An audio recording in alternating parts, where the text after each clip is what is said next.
Welcome back to the channel, guys. That's a little bumpy. So today I'm going to show you guys the general upkeep I've been doing on that foaming stump and the care I've been giving it, the kind of the routine I do every day. And we're going to head on over to the Wisconsin patch tour, and we'll show you guys some other patches. And yeah. All right, let's get to it. We'll head on over there and look at that foaming stump. Hopefully it stopped foaming and it's healing. We did get 2 inches of rain last night, so we'll see how it looks. All right, I already went ahead and took the fans away from the stump and I shut them all off so it's not so noisy. But every morning and sometimes evenings, I'll come over here and this is pretty much what I do. I have my rags. I'll stuff the rags in the stump to clear out any liquid. Just like so. Jamming it in there, clearing out any liquid. Oh. Trying to remove all that moisture before I go in there and apply my alcohol, my rubbing alcohol. It's right down there by that crease. It's where all the liquid would pool. So, all right, so there we are. All the liquid's out. What I do next is I'll take a Q-tip. I'll take 2 Q-tips. I'll go in there and I'll just rub out any dead tissue. Just like so. This is a daily thing. You're gonna do this every day until this is healed. Once, pretty much what I'm looking for is when there's no more foam, which there is no more foam right now, but I'm still leaking a little bit of liquid. Once that liquid stops leaking, and then I'll stop doing this routine. But for now, we're going to do this every day until it stops leaking. So I cleared out the funnel where my water is going with those Q-tips. And then right here, I have some isopropyl alcohol. Again, I'll just dip my Q-tip in there. I'll come in here and I'll place some alcohol on the trouble areas that appear to be rotting. You don't need a lot, just a little. The alcohol is nice because it evaporates really quick. That's why I prefer alcohol over like a bleach solution or even like a peroxide solution. It's just nice that it dries up and evaporates. So here we go. I'll do a double Q-tip on this one.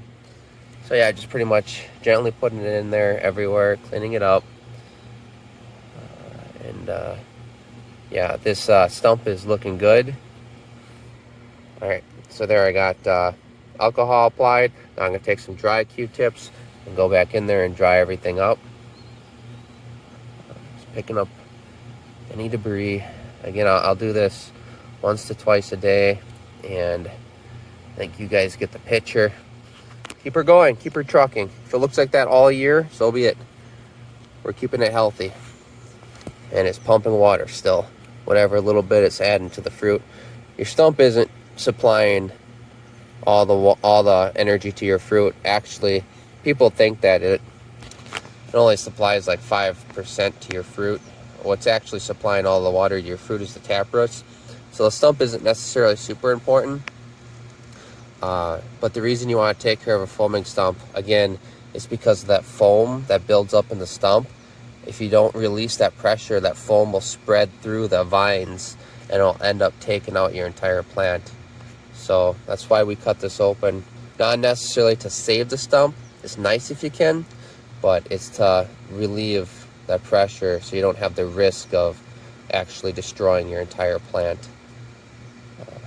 Again, once or twice a day we'll do this, and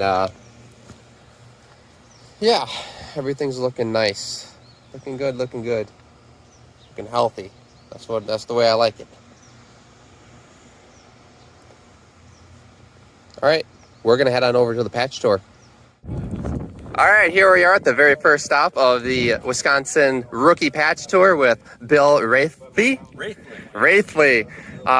He has an orchard out here with a pumpkin pumpkin patch. It's absolutely beautiful. Second year grower, right? Second year giant pumpkin. Second year. And his giants are over here.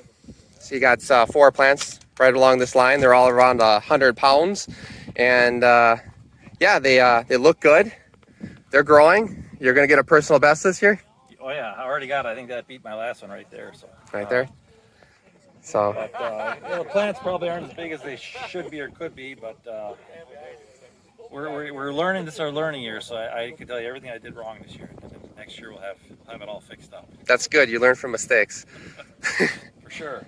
All right, well, I'm going to take the camera, take the audience around, and I'm going to show them each of your pumpkins, if that's okay with you. I'll be careful not to step on vines, and I'll try to point some stuff out to people. Here is the 2261 Wallace. This is his bigger fruit right now. It's probably around 150 pounds. So let's look back here. I'm going to actually probably ask him if I can move this fruit for him, because if you look right here, do you see how there's tension on this vine? You can actually see the tension right here. You see how that's crimping? That's tension. And you can actually see right here, see that split? Eventually this pumpkin's gonna pick itself probably 100 pounds from now. So what we gotta do is we gotta pull this taproot right here, pull this taproot right here.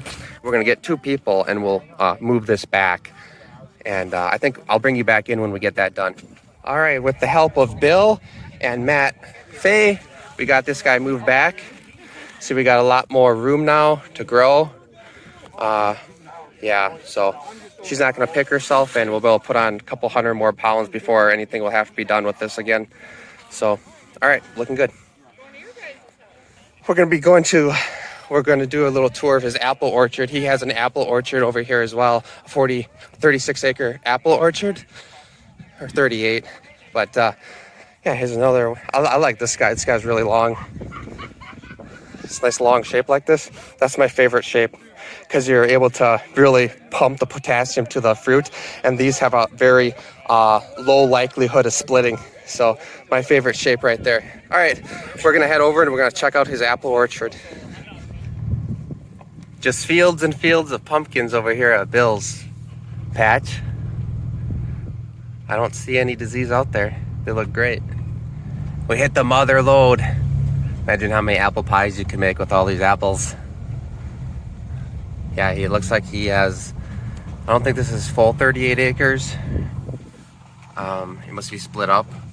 This looks like about 20 acres, maybe a bit more. Look at all those apples on that tree. It's funny. Like some years you'll have, I've seen Jeremy take that apple.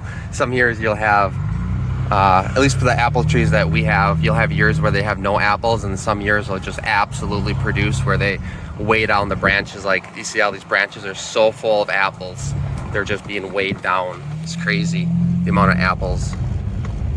All right, we're at Chase Remdenne's patch. Yep. All right, he got that right. All right, so yeah, his patch is back up on this hill over here. You can actually see it. And Chase has a YouTube channel. It's Chase's Garden of Giants. I'll put a link to it in my description if you guys want to go check it out. You'll be able to watch these plants that we show you grow throughout the year as he posts. But yeah, we've got the patch tours here. Everybody's coming down. This is the second stop on the Wisconsin Giant Pumpkin Rookie Patch Tour. Try to snap it, but the main right at the top is trying to...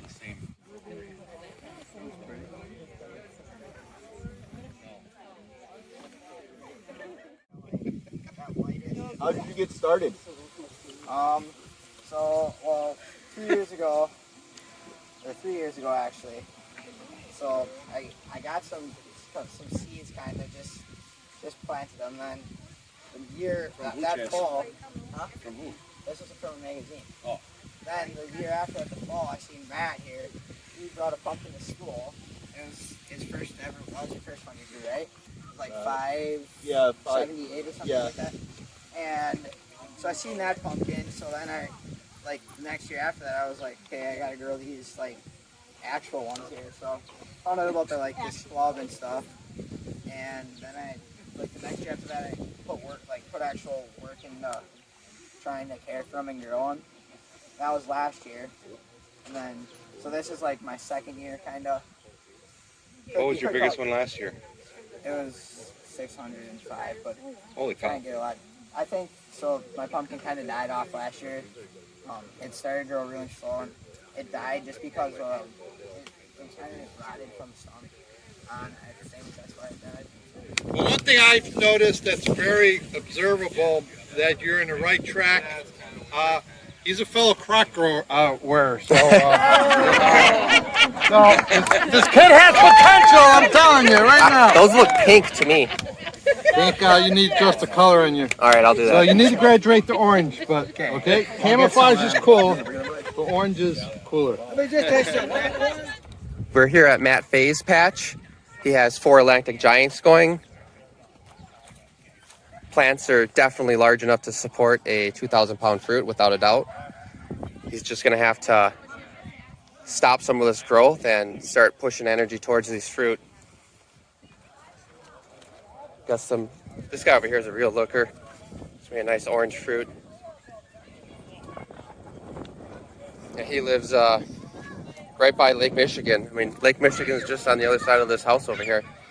So the weather is really mild.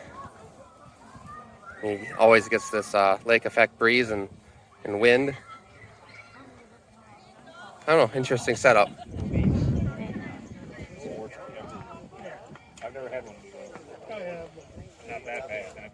Well, I think it's safe to say I'm the most unlucky person in the world. So I'm getting back to my vehicle because gotta head home to go to work.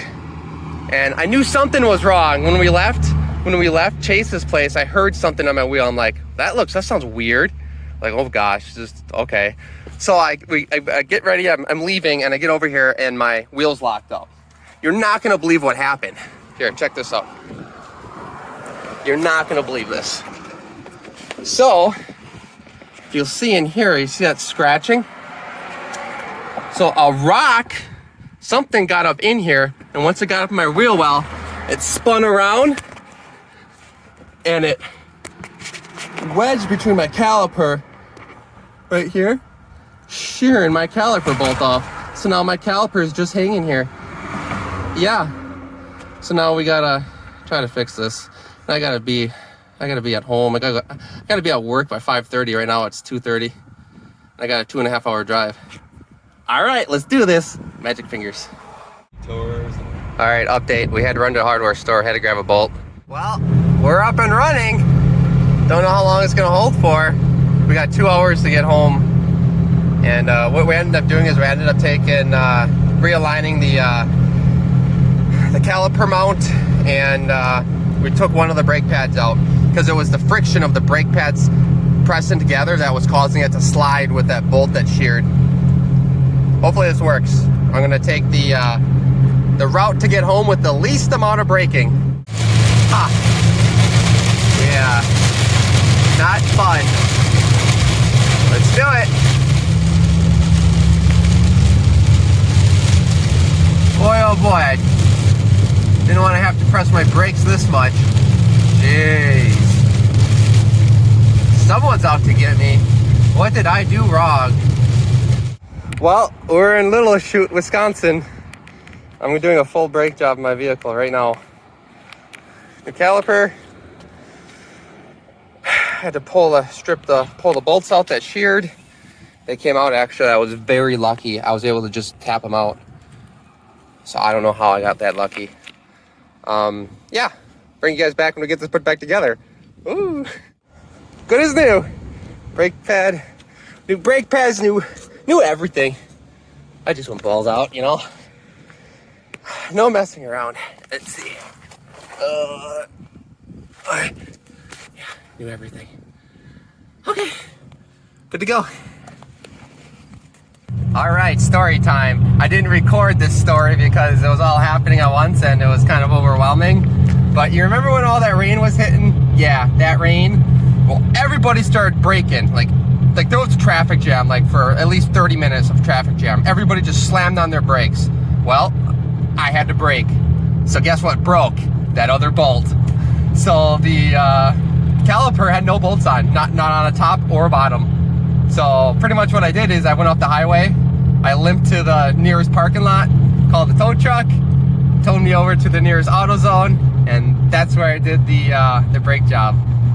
$75 for the tow and $250 for the brake job. Okay, not too bad. It could have been worse, but my brakes are working. Oh, and props to the guy that helped me purge the air out of my brake lines, and the guy at AutoZone that trucked all the parts over. He he was a real trooper. All right, hopefully we get home. I think maybe that'll be the end of the video unless something else interesting happens. So, all right, thank you guys for watching.